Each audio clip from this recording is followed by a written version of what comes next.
baseball, and then college basketball to close out this third and final hour, setting up a monumental Tuesday in multiple top 25 matchups all around the country. It is a great time to be tuned into college hoops, and we have you set here in this third and final hour.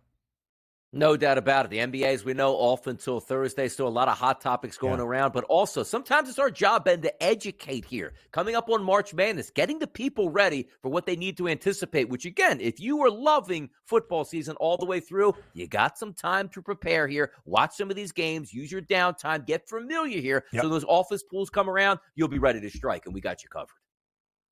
26.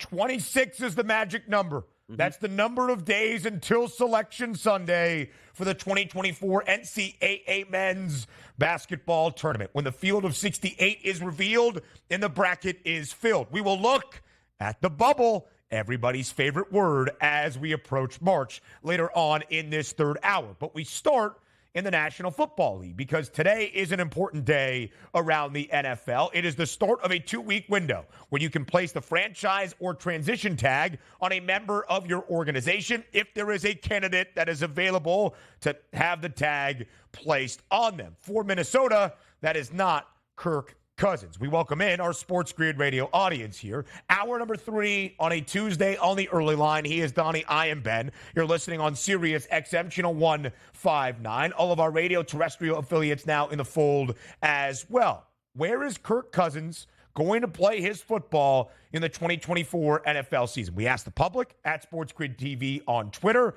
47% saying he's going to remain in Minneapolis. 53% saying somewhere else. Any of the 31 other NFL teams. Donnie, you lean with Minneapolis. How come? Oh, guys, just think, where else can you go at this point here? You have a solid quarterback. It's hard to find a quarterback. It's hard to restart your franchise knowing that you have something quality. But also, let's get this notion out of the way. Like, Kirk Cousins, he's a bad quarterback here. Do you see the guys like passer ratings and rankings in the NFL over the past 7 to 8 years? He's very good at what he does. Has he won a Super Bowl? No. In sometimes the biggest moments, we talk about primetime football and Kirk Cousins, and they don't mesh. But it could be a lot worse here. And I understand he's aging now, and he's coming off a devastating injury. But if you look at what Minnesota has currently under center, if Kirk Cousins is not their quarterback, it's not very good. And yes, I understand they're not going to go with the same roster they had last year. Maybe they draft a quarterback, or heck, even trade up higher to get your franchise guy. But if you don't do that and you just bring Kirk Cousins back here, come on, you know Justin Jefferson's going to love that man. He's going to catch a lot of touchdown passes under Kirk and make a lot of money when he signs his extension here. It doesn't make sense to me, even if you're Justin Jefferson. Hey, guys, love Minnesota. Sign me to a big contract. Yeah, that's great. But when you have a bad or young quarterback throwing you the football, I need to get traded out of Minnesota at this point. It makes too much sense just to bring Kirk Cousins back. Worry about a younger quarterback later. Keep the good vibes in the building, and you have a good quarterback that's already there. You're just going to have to pay him now. 8 games for Kirk Cousins in 2023. Of course, injured his Achilles at the end of October against the Green Bay Packers. Still finished with 18 passing touchdowns to only 5 INTs. Even though he only played 8 of 17 regular season games, he's still ranked in the top 20 with those 18 passing touchdowns in 2023. Donnie is right. There can be questions about the ceiling that Kirk Cousins can bring your National Football League organization to. Some of the primetime Kirk is actually a little bit skewed from his time back in Washington before he got to Minnesota. The numbers are not nearly as bad as the narrative might deem them to be. Is he one of the top 10 quarterbacks? I think that's a debate. Is he in the top half? I would certainly say so. Contract-wise, the reason Kirk Cousins is not eligible for the franchise tag is his contract was designed to not be void until March 13th, following the franchise tag window that ends on Tuesday, March 5th. That was intentional. That's not just happenstance that Minnesota cannot place the franchise tag on Kirk Cousins. His annual average salary under his recent contract with the Vikings, $35 million. There are 12 quarterbacks now, Donnie, entering next year that annual average value in terms of that salary. There might be differences in total cash compensation and cap hits, but 12 quarterbacks in terms of annual average value. When we see the breaking news update come out, that's what we use as our estimation. 12 quarterbacks that make more than $40 million a year based on AAV. And Daniel Jones is kind of the benchmark, either fair or unfair, of that number now. If Danny Dimes is making 40 mil, Kirk Cousins is going to make at least 45. Could he approach $50 million? Maybe. It's just the way that inflation is going for the quarterback position in the NFL. And you probably can. You might say crazy that. How can you afford $50 million a year at quarterback when you're going to have to sign Justin Jefferson, who might be, again, the highest paid wide receiver in the history of professional football, and deservedly so. He's a really good one. Yeah. But also, when you're paying that quarterback and paying that wide receiver, you sort of offset it, right? Like Justin Jefferson isn't going to sign a contract for $200 million and his cap hit right away is $75 million. No, they kicked that down the road, like $1 million in the first year, $6 million in the second year, $22 million in the third year. You can afford Kirk Cousins. And for the people out there, once again, that say, you can't pay that much. Ben pointed out the going rate for a quarterback starting who's an average quarterback is $40 million a year. And if you out there might be listening going, well, Kirk Cousins is your average quarterback, not based on the last 5 years. Look at his Pro Football Focus statistics here. 2019, 6th overall. 2020, 11th. 2021, 6th. 2022, 9th. And this last year, which is cut short by injury, was in the top 10 as well. He's a top 10 statistical quarterback. That's what you need to win football games. Put a better defense around him. He'll win his games here. Kirk Cousins should stay in Minnesota for me, Ben. Yeah, I think he is going to as well. That's where I voted in the Fade the Public poll, but it is very close. And I did mention J.J. McCarthy before we got into our number 3. The Vikings draft 11th overall in the 2024 NFL draft. And there is not who is going to be the number 11 pick or who is Minnesota going to take, as we will see those draft markets become available in the next couple of months until we get to the end of April. But there is the team to draft J.J. McCarthy. And it's not even money. It's not even $2 or less. It's certainly not minus money. It's plus 450. But the favored team to select J.J. McCarthy is the Minnesota Vikings. So there is that potential as well, Donnie, that if the Vikes do make a change at the quarterback position and let Kirk Cousins go somewhere else, they look to the future with that 11th overall pick. And that's something I can agree with you. If you tell me right now we're going to move on from Kirk Cousins because it's time to turn the page with our franchise with a younger quarterback we think can be our franchise guy, I'll buy that. But Kirk Cousins can't leave and you go with, hey, we like what we have in our quarterback room, Ben. Sounds good. You can't do that. Absolutely not. Yeah, certainly not. Spring training, hope springs eternal on the baseball diamond. Our guy, Jack McMullen, gets you set for spring in MLB next.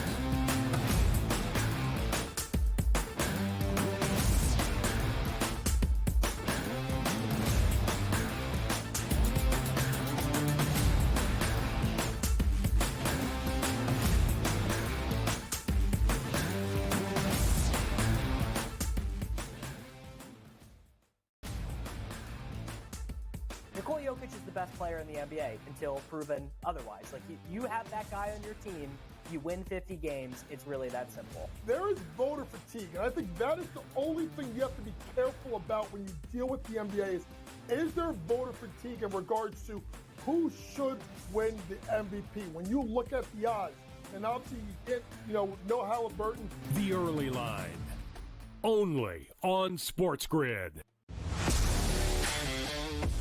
This is going to fall 6, 7, or 8, right? This is going to fall 6, 7, or 8. 6 you lose, 7 you push, 8 you win. So it's going to come down to the end. And he missed the 3, and they are not going to foul. They're not going to foul. He just drove and scored, though.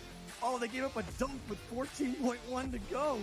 In-game live, prime time, only on SportsGrid. Your gut says Miami is going to win, and you should take the over. Your gut also said your NFT selfies would only go up in value. They didn't. But your head is on SportsGrid and knows the QB is in concussion protocol. The backup has a 45 QBR against the zone coverage. The New York D has the most sacks in the league. So yeah, Trust your head. It's smarter to be on SportsGrid. What about any confidence, faith, optimism for them to get back into the top 4? But in terms of the league form, a lot of times it kind of drops off towards the end of the season because he demands a lot of his players. And they don't quite have the subs for rotation that some of the other teams around them have. So a little bit of a drop-off, I think, is expected for Aston Villa here. Pro League Soccer powered by Marca. Only on SportsGrid. Anyone that's been to a sporting event, the atmosphere before a game, I think Game Time Decisions has that same exact atmosphere. This is our arena. This is what we do. There is going to be an energy to Game Time Decisions that you will feel night in and night out. The excitement you get when you lock your bets in, when you're figuring out what you want to do, we can zone in on the biggest games each night. I want this to be the place that people come to before the games start so they feel as ready as possible to lock in their cards. We are going to hit every single one of those markets that you need to know about. We're going to go through every single thing, and I've got a great team behind me that's going to help me get the job done. There is not going to be a better place, I promise you, than Game Time Decisions to get that new information, react to it, and be able to then bet accordingly. We will have everything at our disposal, and we will use that to our advantage. I'm Kevin Walsh. Tune into Game Time Decisions from 6 to 8 p.m. Eastern on SportsGrid.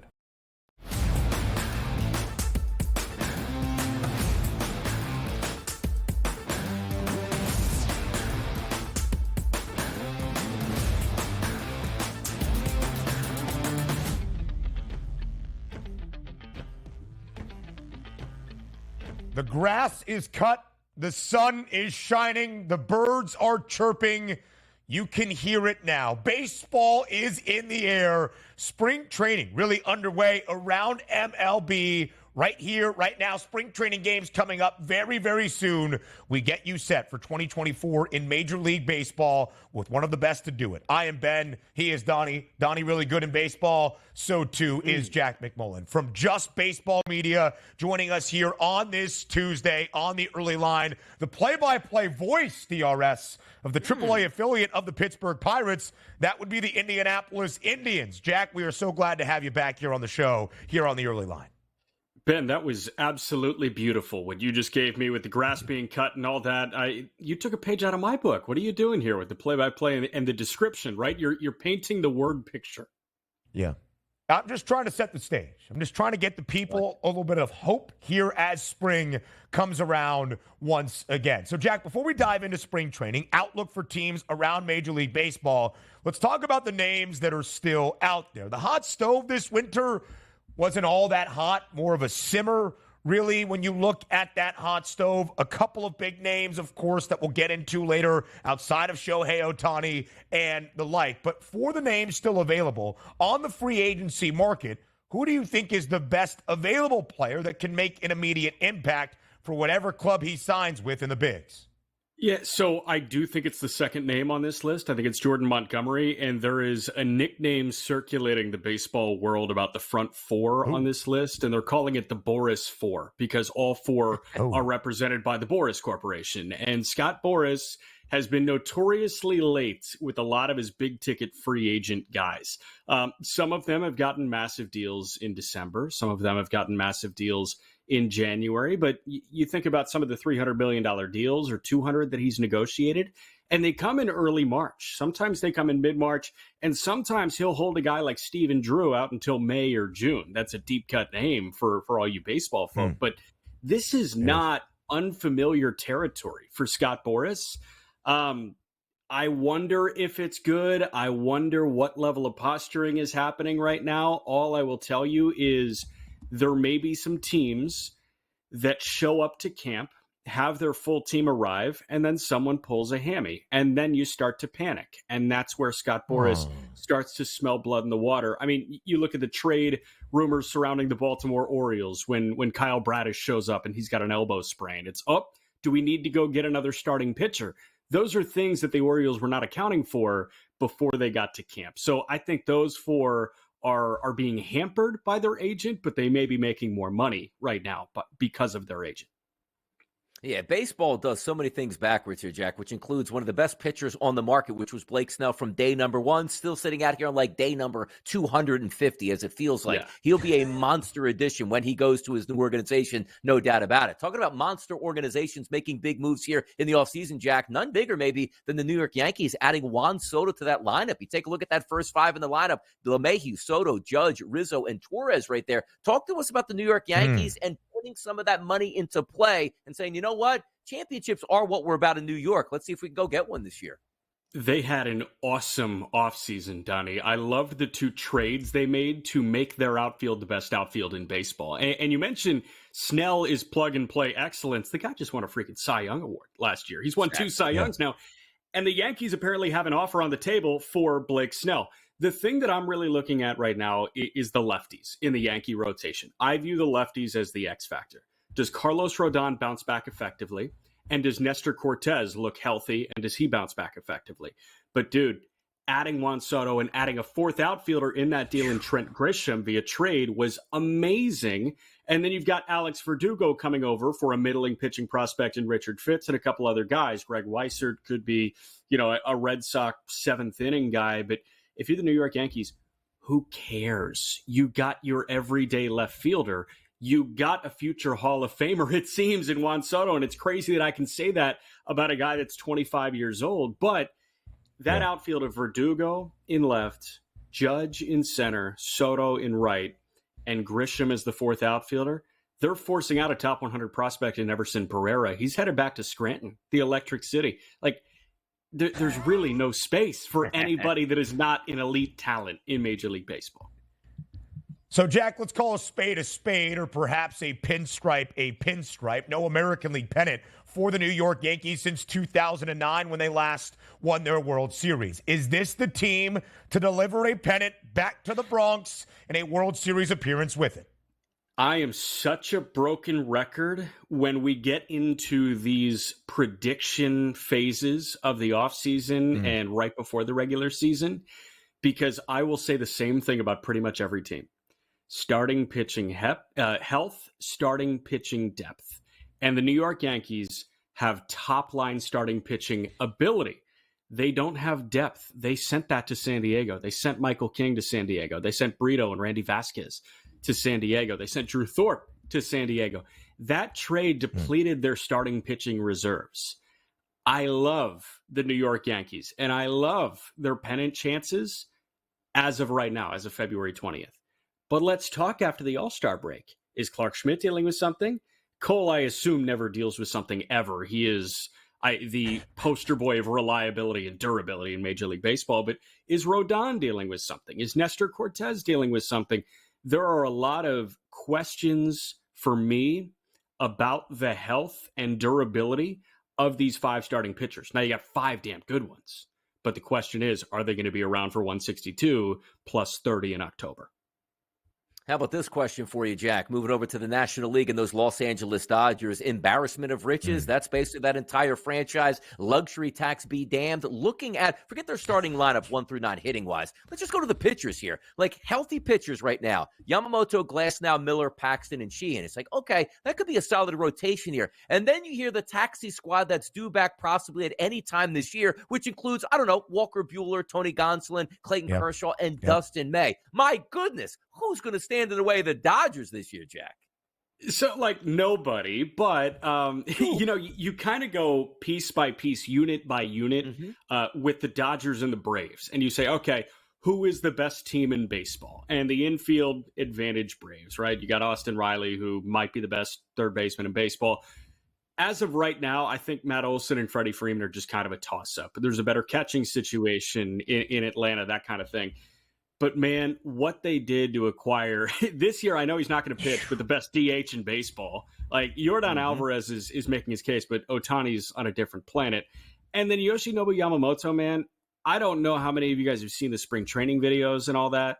He's real, and he's going to be so exciting. I would tune into every single one of his outings in spring training. I would tune into every single one of his early season starts, because this guy has stuff that pretty much nobody has in Major League Baseball.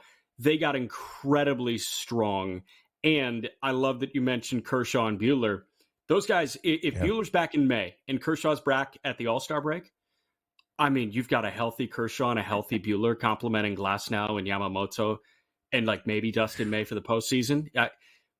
Try me. Like, you know what I mean? It's ridiculous when you get to the postseason and you got starting pitching like that. It is World Series or bust for the Los Angeles Dodgers. They are the World Series favorites at plus 320. Jack, 30 seconds left in this segment pretty much, but baseball is a random sport. How far ahead is LA from the rest of MLB? So, like, we talk about the Dodgers and the Braves, and then the Arizona Diamondbacks go to the World Series. This is why we love this sport, because it's weird and it makes no sense.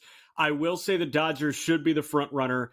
Chris Sale added to that rotation in Atlanta makes them really scary. We'll see how healthy Bradish is for Baltimore. But, man, those are the three that I'm circling right now. And then, of course, if you want to circle the Yankees, I know you guys are in New York right now. Go ahead and circle the Yankees. Fine. Not us, though. Not us. Donnie Rightside, Philadelphia Phillies fan. Whit I grew Merrifield, up baby. in LA, Come so I'll on. go with the Dodgers. But I'm gonna bet the Orioles to win the pennant in the American League. I'll tell you that right now. Jack McMullen, it was great to have you back. Thank you for your time. More on the early line up next.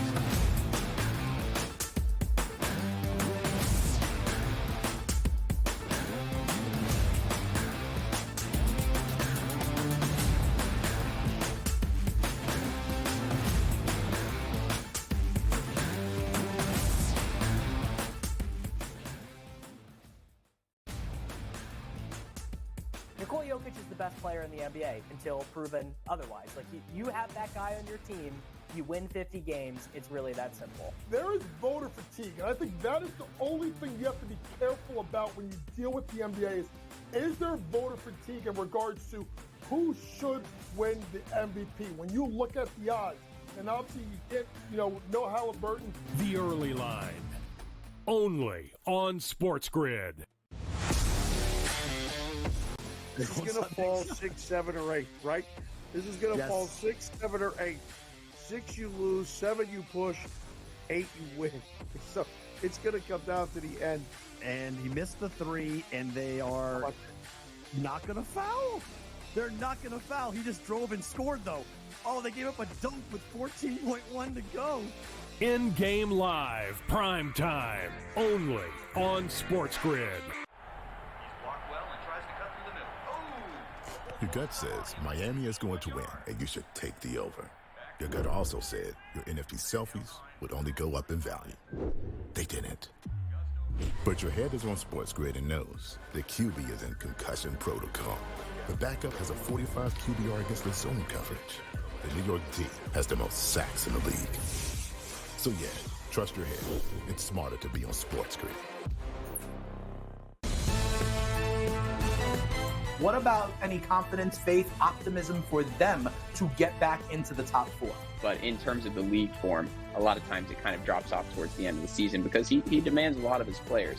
And they don't quite have the subs for rotation that some of the other teams around them have. So a little bit of a drop-off, I think, is expected for Aston Villa here. Pro League Soccer powered by Marca, only on SportsGrid. Anyone that's been to a sporting event, the atmosphere before a game, I think Game Time Decisions has that same exact atmosphere. This is our arena.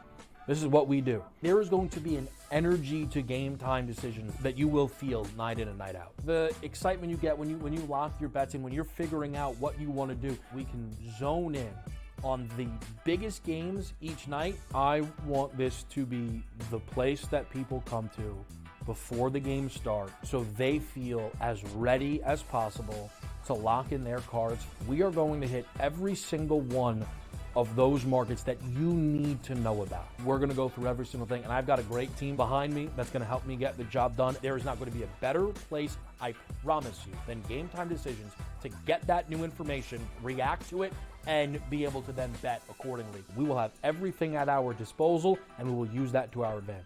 I'm Kevin Walsh. Tune into Game Time Decisions from 6 to 8 p.m. Eastern on SportsGrid.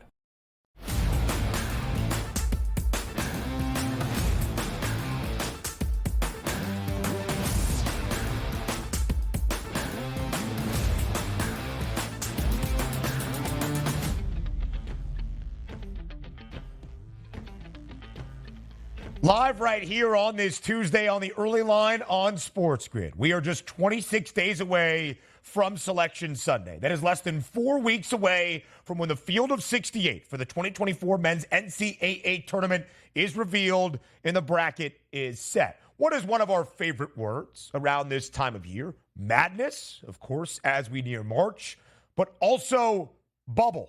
It is bubble watch here and maybe bubble trouble. You tried to avoid your bubble being burst. All the things that you can say as we get ready for the big dance. The FanDuel Sportsbook DRS has some prices out for those teams that are hovering in NCAA tournament consideration right now. Some heftily in minus money, others long shots with plus money. We will look at the bubble and where things stand at this moment. There are 5 teams right now available on FanDuel that have a minus money price of varying difference here to make the NCAA tournament. The best number of the bubble teams available on FanDuel, the Texas A&M Aggies, minus 470. Followed closely by the Nebraska Cornhuskers at minus 275. Nevada, could it be the 6th team out of the Mountain West? Minus 136. Seton Hall, minus 136. And Wake Forest in minus money with a yes price at minus 108, but their no price is actually stronger at minus 122. Those are the 5 teams, though, with minus money at least barely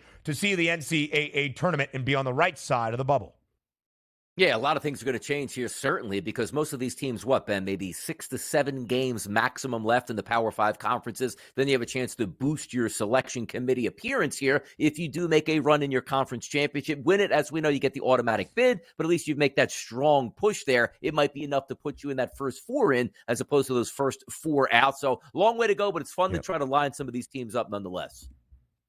Yeah, absolutely so. So as we try to line things up, Donnie and myself, we are not bracketologists. There are plenty that come out of the woodwork in this month of February and into March. We are not bracketologists, but we will lay down some potential paths and compare resumes to do just that. Now, A&M at this moment, if we look at the odds, nearly a $5 odds-on favorite to see the NCAA tournament, they are in.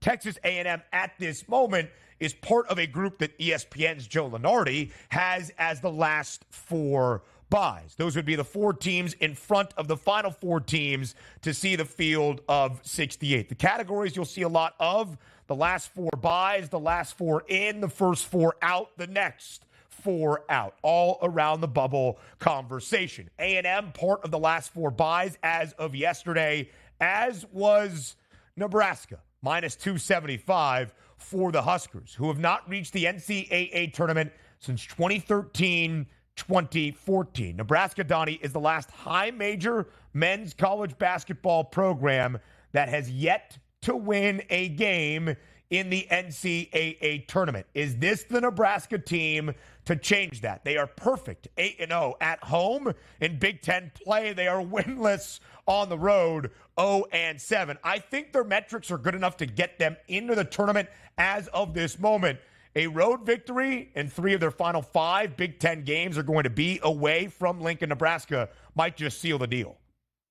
Yeah, and you're taking a look here at how this is supposed to play out, or how you think it's going to play out. Indiana, Minnesota, Ohio State, Rutgers, and Michigan left on the charts here from Nebraska. And normally you'd say to yourself, oh, that's going to be tough here. Michigan, you're going to play them on the road to end the season. Rutgers at home, a team. But you look at the rankings here, particularly in the Ken Pom rankings of those teams, 98, 67, 63, 83, and 104, Ben. So you should be competitive and certainly win the majority of your games here as opposed to lose them. It's not as if you're running through that gauntlet going, okay, top 20 in this game, number 4 overall in this one, number 1 to end the season. You should have a positive resume when it's all said and done and build that resume status before you even get to the Big Ten championship or conference championship year round. So I'm looking forward to Nebraska making a push here to the playoffs, and rightfully so. Their schedule says they can. Yeah, absolutely so. Some of the key metrics to pay attention to, by the way, if you're going to be an amateur bracketologist here during the final 4 weeks of the college basketball season before Selection Sunday.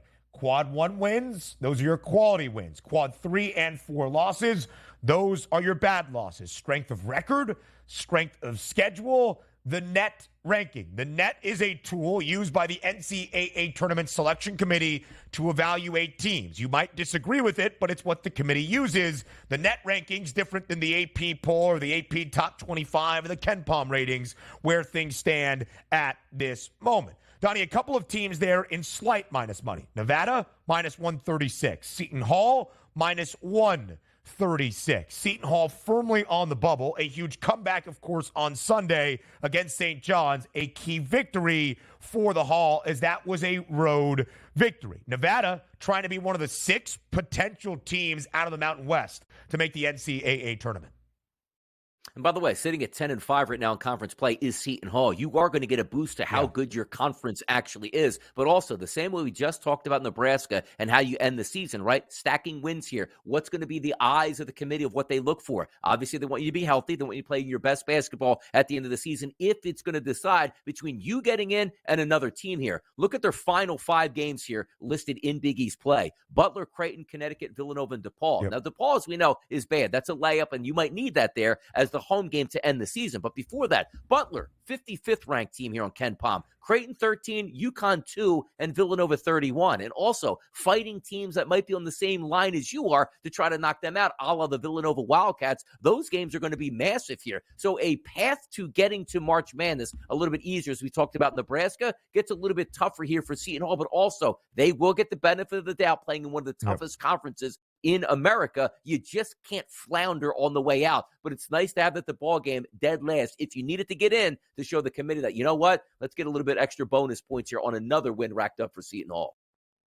Shaheen Holloway's club, 5-5 in quad 1. They have 5 quad 1 wins. That is going to be a very strong resume booster in comparison to other bubble teams come Selection Sunday. Seton Hall, the last team to beat UConn. That was way back on Wednesday, December 20th, before the Huskies have rattled off 14 straight wins. As we keep it going for some teams right now just on the outside of the bubble looking in, at least based on the odds, 2 from the Big East. Villanova, plus 134. Providence, plus 158. Ole Miss was one of the final unbeaten teams this year in the opening year under Chris Beard in Oxford. They have mightily struggled in SEC play. I think they would be on the outside of the bubble looking in at this moment. But 2 staples, Donnie, Villanova and Providence. Can they make a run to be on the right side of the bubble and be featured in the field of 68? Again, playing each other down the stretch, you're going to have a key matchup here as Providence. I think that game is going to be home, so it's going to be an advantage for them. But also, as we talk about, when you're playing in the tough conferences, you do get the benefit of the doubt, Ben. But the first thing that you're usually going to look at is, look, I know how deep the conference is going to be, and we've seen it in the past where you could be under 500 in your conference if it's that strong. But quite frankly, that mark you want to have is definitely be over 500 because it just looks much, much better to the committee. You take a look right now at Providence, Ben, 8-7 in Big East play. Xavier, Marquette, Villanova, Georgetown, and you end the season with Connecticut, which might be one of those games where Connecticut is still fighting for that number 1 seed and solidifying here before they head off into the Big East tournament. And for yourself, what a big win would be at home in Providence, knocking off UConn, who might be the number 1 team in the nation, again, by the time we get to Sunday, March the 9th. There's a lot to go into it here, but Providence has a really tough road and not a lot of slippage there because they're 8-7 right now. You end the season under 500 or above 500, that could be the difference between you making the tournament as an at-large bid or just going to the NIT. Villanova is 14-11 in year 2 under Kyle Neptune. They are just 7-7 in the Big East and yet ranked 35th in the net. That's really good. You would expect a top 35 team in the net rankings to be in the field of 68 for the NCAA tournament, and yet they're 14-11. It depends on how you categorize things, right? Is it opportunity because you can beat the best to make your resume look fantastic? Or is it going to be difficult because there are no guaranteed wins for Nova down the home stretch, maybe outside of a home game against Georgetown? Villanova has 4 quad 1 games on its schedule as of this moment in its final 6 in the regular season. Saturday on the road against UConn. They have Providence on the road, Seton Hall on the road, and then Creighton at home to end out the regular season. If Villanova can pick up 3 of those 4, it's going to be a very difficult resume to look past come Selection Sunday, despite what the overall win-loss record might be for Kyle Neptune and the Cats. Now we go to long shots. Another Big East team, St. John's, plus 310. Another Big East team, Xavier, plus 680. In a Colorado team that avoided disaster late on Saturday night, coming all the way back to knock off USC. Not many Pac-12 teams, Donnie, are going to make the NCAA tournament a plus 450 number on the Buffs right now. No, you're right about that, too. And sometimes you got to shine in some of these big-time games that are coming up. You have to upset an opponent here. One of those games that you didn't expect to win, you come away with a victory, not telling the committee, like, hey, we played hard. If it's maybe going to an Arizona or going to an Oregon, something like that, you have to show up in those biggest moments. But also, keep in mind here, all you have to do is get hot in that conference tournament, because if you win, it doesn't matter what your regular season record was. You are automatically going into the NCAA tournament. So certainly something to keep an eye on. By the way, back to Villanova really quickly. It's amazing that this team is probably going to wind up in the tournament if it plays decent down the stretch. They lost to Penn, Drexel, and St. Joseph's in the Big Five here. This was a team that was going to fire their head coach midway through. Talk about stage 3, act number 3 for Villanova, pulling a miracle, getting into the playoffs, getting into March Madness. That would be tremendous, man. 8 quad 1 and 2 wins for Nova. They have 3 quad 3 losses. That's a blemish on the resume in comparison on Selection Sunday. I'd say right now only 2 Pac-12 teams are for sure in. That's Arizona and Washington State. We'll have more around March here in February with John Rothstein next.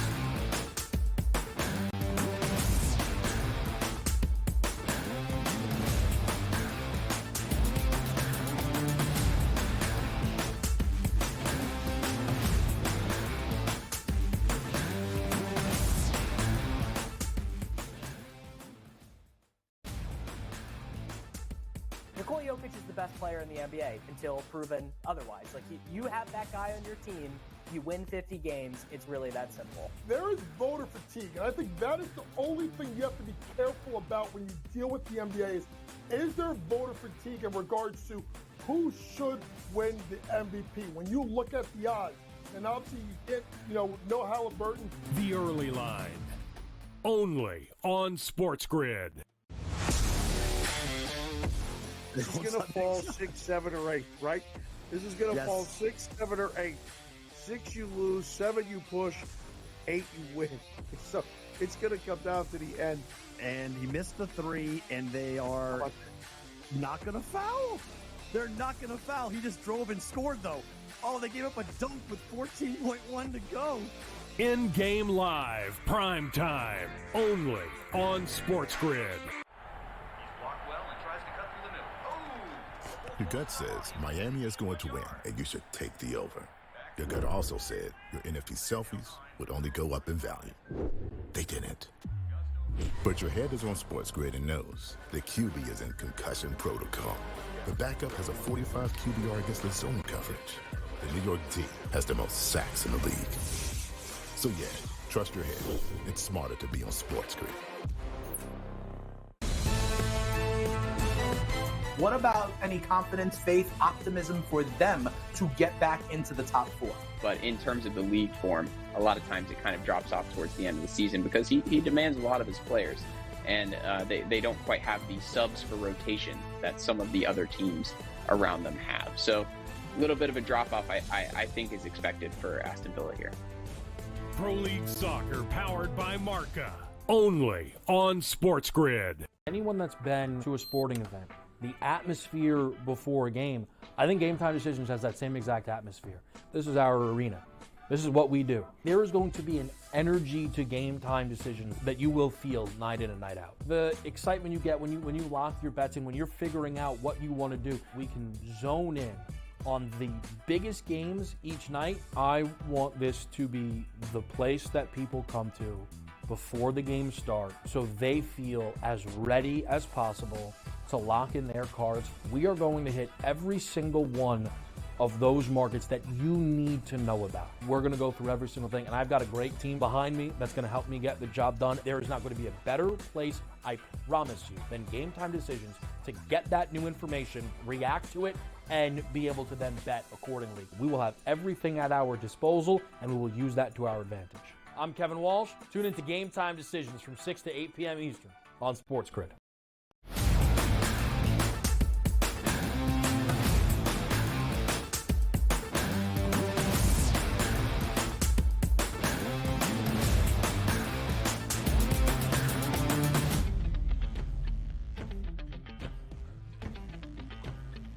This is February with John Rothstein. This is 26 days away from Selection Sunday for the 2024 NCAA Men's Basketball Tournament. As we welcome you to a Tuesday here on the early line, John Rothstein joins us here on TEL on behalf of the FanDuel Sportsbook, of course, covering college basketball with the best of them for CBS Sports. John, it is late February. We are less than 10 days away from the month of March. Can you feel it in the air? Can you feel it in your bones that March soon approaches? Ben, can you hear that? Because I can. March is coming, and there is nothing that anybody can do to prevent it. The avalanche of the greatest month on the calendar is almost upon us. And then, periodically on social media, 3 words may repeat in succession. This is March.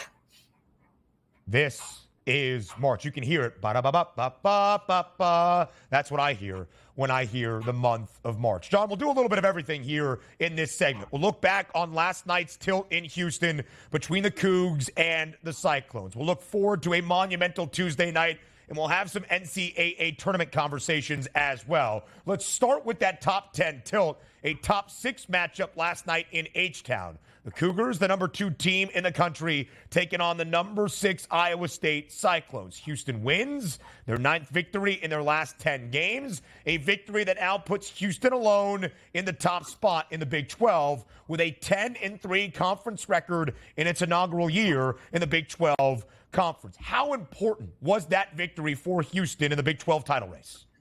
Significant in the sense that it puts Houston in sole possession of first place in the Big 12. But, Ben, I got to tell you, to me, the narrative surrounding this Big 12 conference this year is one of great balance. I do not see a dominant team, even though Houston has been incredibly impressive, as has Iowa State in spurts this year. Obviously, Kansas has been very tough to play at Fog Allen Fieldhouse. But I do not see a dominant team in the Big 12 like we've seen in years past. I don't see a Kansas team that won the national championship in 2022 with Agbaji and Christian Brown. I don't see a Baylor team like we saw in 2021 with Davion Mitchell, Jared Butler, and Maceo Teague. I don't see a Texas Tech team like we had in 2019 with Jared Culver and Chris Beard. So I see great balance from the Big 12. I see great potential volume in the NCAA tournament.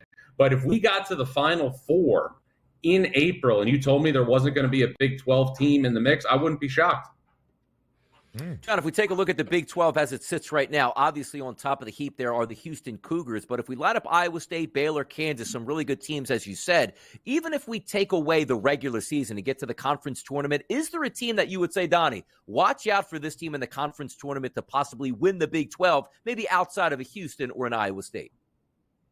I think Baylor is the team we need to keep an eye on because of Baylor's tremendous options on the perimeter. Obviously, people from the periphery are going to point to Jacoby Walter, who's going to be a lottery pick potentially in the 2024 NBA draft. Jaden Nunn, a transfer from VCU, has given them very good minutes, as has Ray J. Dennis from Toledo. But this is also a team in Baylor that has played the last couple of games without Langston Love, part of that equation on the perimeter for Baylor. So I think Baylor is a bit undervalued at this juncture in the season. And I also want to point this out, Ben.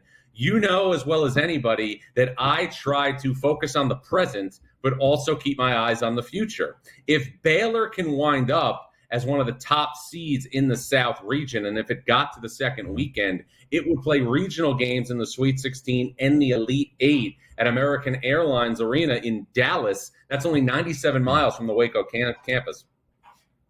Baylor right now a 9-1 price to reach the Final Four. The committee had them as one of the top 16 teams in the early bracket reveal this past Saturday. Your pros pro, John Rothstein, as we transition into the Big 12 battle, a top 25 tilt tonight between BYU, 25th in the country, and those Baylor Bears ranked number 11. But it's the Cougars, a 4.5-point home favorite. John, what's the preview tonight in Provo? Well, BYU was just 8 of 35 from 3 in its loss on Saturday against Oklahoma State and Stillwater. So I would expect BYU to shoot the basketball at a completely higher rate. But I also think it presents an interesting dynamic when you think about the matchup between Yves Missi and also Ali Khalifa for BYU. Ali Khalifa is, let's just say, BYU's version of Nikola Jokic in terms of the way he plays, the way that he can initiate offense from the high post. Ben, I don't want to say he's Rafael Araujo, but he does have the same kind of build in his ability to kind of carve out space at the high post and find cutters for quick hitters. This is going to be just another game in the Big 12, which if you've been following all year means an NCAA caliber tilt in Provo. How about this one tonight? Connecticut going to take on Creighton tonight. 8:30 tip-off tonight. We saw UConn absolutely dismantle Marquette over the weekend. So then we take a look at, can you continue that momentum, which has lasted for 14 straight games now for UConn? You take a look at Creighton, 3 straight wins. But how about this? Only 2 home losses this year for Creighton, and those losses by 2 points and 1 point here. A slight favorite for UConn on the road. Can they hold up against Creighton tonight, or can Creighton pull off that mild upset there?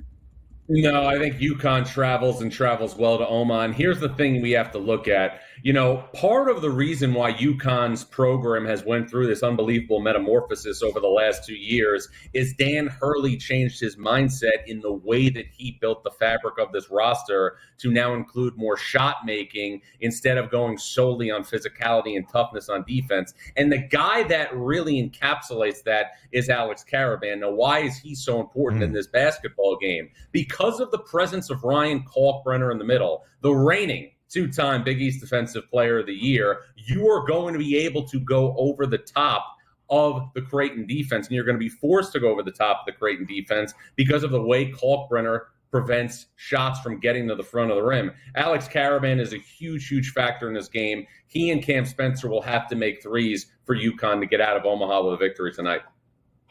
14 straight victories for Dan Hurley's Huskies, but another streak to mention here. UConn has not had a road win over a top 25 team in over a decade, since January of 2014 when they were back in the American against Memphis. Right. They are favored to buck that trend tonight, laying 2.5 points somewhere in the middle of America, Omaha, Nebraska. As we look at UConn overall, the number 1 team in the country, unanimously now, all 62 first-place votes in the AP poll that was released yesterday afternoon, all going to Connecticut. The reigning national champs.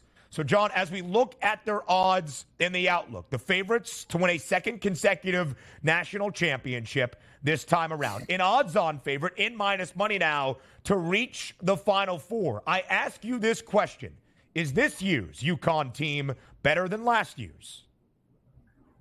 Well, I can add insight from this on somebody who has coached against this team, and that's Shaka Smart, who is my guest on the College Hoops Today podcast this week, the only college basketball podcast coming to you 52 weeks out of the calendar year. And Shaka Smart said without hesitation that the UConn team that Marquette played on Saturday was definitely the best UConn team that Marquette has played since Shaka Smart has been the head coach of Milwaukee. And here's the interesting thing, Ben, that I took away from my talk with Shaka regarding UConn.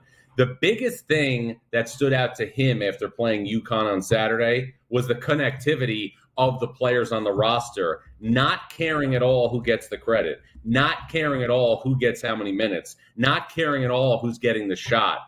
They are completely and solely focused on winning, and they're winning right now at an incredible rate. And I want to remind people right now that UConn's average margin of victory in last year's NCAA tournament was 20 points per game, and these Huskies right now putting themselves in a position to go into the NCAA tournament this year with a significantly higher seed. UConn was a 4 seed last year, and Ben, I can't speak enough about this because I think it's a critical component to make sure that we're constantly discussing between now and Selection Sunday. If UConn is the 1 seed in the East, their path to get back to the Final Four is 2 games in Brooklyn, 2 games in Boston, and then obviously the Final Four in Arizona. But that means if you are a 2, 3, or 4 seed in the East region and you play UConn at any time, you are playing a road game because we know the Barclays Center and TD Garden in Boston will be full of UConn fans. From the east to the west here, John, big doings out in the Mountain West. Two teams with 9 wins in conference play. San Diego State taking on Utah State tonight. That game's going to tip at 9 o'clock. A slight favorite for Utah State at the FanDuel Sportsbook at a -2.5 price point. February 3rd, we saw San Diego State beat Utah State handily. Yeah. Are they going to return the favorite tonight at home, John? Well, this is the start, I think, of a great potential story in the Mountain West, which is on obviously pace to get a record 6 teams in the NCAA tournament. In the mock selection of the bracket we saw on Saturday, the Mountain West didn't just have 6 teams in the NCAA tournament, Ben. It had 6 teams projected as single-digit seeds. But I will say this. I think if Utah State can win an outright Mountain West regular season title for the first time in program history, you are looking at a real discussion of whether or not Great Osobor will be an All-American at the end of the season.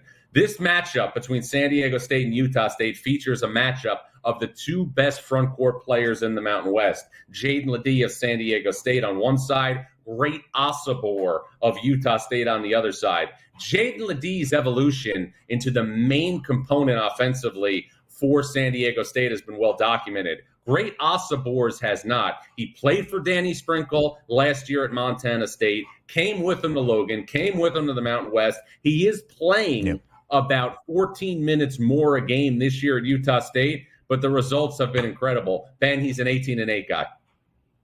When you look at the Mountain West right now, we'll show you the conference championship odds for the regular season title. Both San Diego State and Utah State enter tonight tied for first, 9-4 in the Mountain West, as Donnie alluded to. The Aztecs, an odds-on favorite at -105 to win the regular season crown. 6 teams potentially into the NCAA tournament. Those top 6 teams on your board. John, of those top 6, knowing San Diego State reached the national championship game a season ago, who has the best overall outlook to make a deep run in the Big Dance?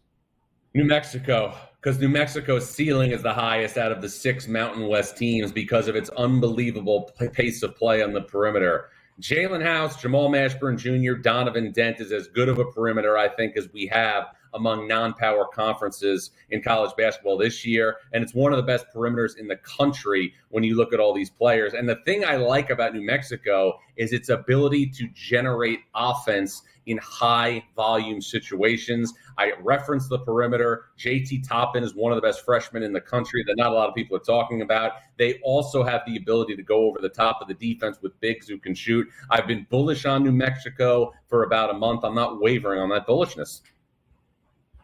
I appreciate that. I'm looking for the national championship price. I skipped over 85-1 for New Mexico under Richard Pitino. As John Rothstein might say, the Lobos in position to be in position to make some noise from those national championship odds as we approach the month of March and maybe even deeper into April. John, we appreciate the time as always ahead of this huge Tuesday night in college basketball.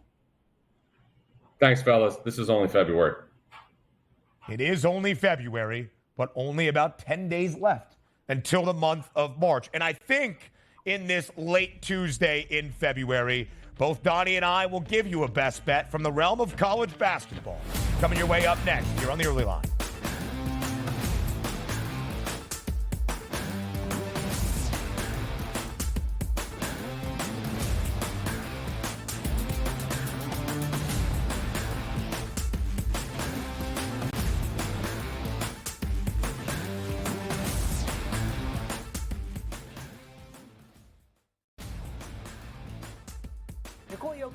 Player in the NBA until proven otherwise. Like you have that guy on your team, you win 50 games. It's really that simple. There is voter fatigue, and I think that is the only thing you have to be careful about when you deal with the NBA is there voter fatigue in regards to who should win the MVP? When you look at the odds, and obviously you get, no Halliburton. The Early Line, only on SportsGrid. This is going to fall 6, 7, or 8, right? This is going to fall 6, 7, or 8. 6 you lose, 7 you push, 8 you win. So it's going to come down to the end. And he missed the 3, and they are not going to foul. They're not going to foul. He just drove and scored, though. Oh, they gave up a dunk with 14.1 to go. In-game live, prime time, only on SportsGrid. Your gut says Miami is going to win, and you should take the over. Your gut also said your NFT selfies would only go up in value. They didn't. But your head is on SportsGrid and knows the QB is in concussion protocol. The backup has a 45 QBR against the zone coverage. The New York D has the most sacks in the league. So yeah, trust your head. It's smarter to be on SportsGrid. What about any confidence, faith, optimism for them to get back into the top four? But in terms of the league form, a lot of times it kind of drops off towards the end of the season because he demands a lot of his players. And they don't quite have the subs for rotation that some of the other teams around them have. So a little bit of a drop-off, I think, is expected for Aston Villa here. Pro League Soccer powered by Marca, only on SportsGrid. Anyone that's been to a sporting event, the atmosphere before a game, I think Game Time Decisions has that same exact atmosphere. This is our arena. This is what we do. There is going to be an energy to Game Time Decisions that you will feel night in and night out. The excitement you get when you lock your bets in, when you're figuring out what you want to do, we can zone in on the biggest games each night. I want this to be the place that people come to before the games start so they feel as ready as possible to lock in their cards. We are going to hit every single one of those markets that you need to know about. We're going to go through every single thing, and I've got a great team behind me that's going to help me get the job done. There is not going to be a better place, I promise you, than Game Time Decisions to get that new information, react to it, and be able to then bet accordingly. We will have everything at our disposal, and we will use that to our advantage. I'm Kevin Walsh. Tune into Game Time Decisions from 6 to 8 p.m. Eastern on SportsGrid.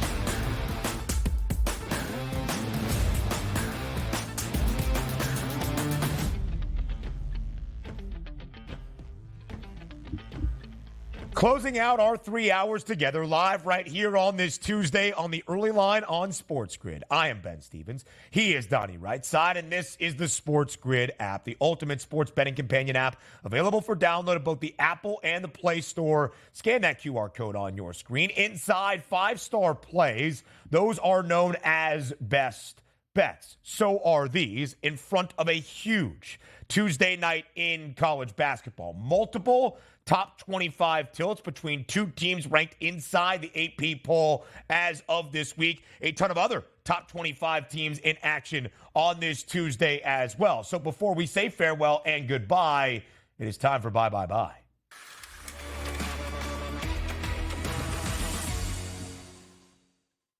I'm proud of us, DRS. I think we are both looking at the two top 25 matchups that we have on this Tuesday. You please go first. 8:30 tonight, UConn and Creighton. I'm looking towards an under in this game. Ben, how about that? 145.5 here currently at the FanDuel Sportsbook. Here's where I like the under for Connecticut and Creighton. Number one, it's a big-time Big East matchup. Number two, we just had that massive performance by UConn over the weekend and a lot of excitement with beating Marquette. But however, these two teams match up and the styles that make the fights here, it could get a little bit ugly. Just to keep it short, both of these teams really want to shoot the three-point shot. But how about both of these defenses, Ben? Love to chase you off the three-point line. Both of these teams allow you to score down low. Point distribution, number one on defense for Creighton, number three on Connecticut. But how about this? Teams, they don't want to score from inside the paint, Ben. They want to shoot the three-point shot. Two good defenses match up tonight. It'll be a wonderful game to watch. Stays under for me.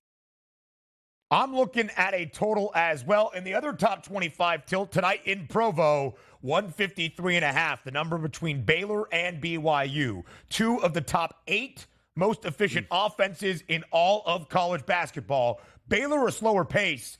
BYU's going to press. They were terrible in Stillwater over the weekend. I think they return home to Provo tonight and put on an offensive show. Over 153.5 between the Bears and the Cougars in a Big 12 battle. He is Donnie. I am Ben. We'll talk to you tomorrow, Wednesday, 8 a.m. Eastern time here on the Early Line.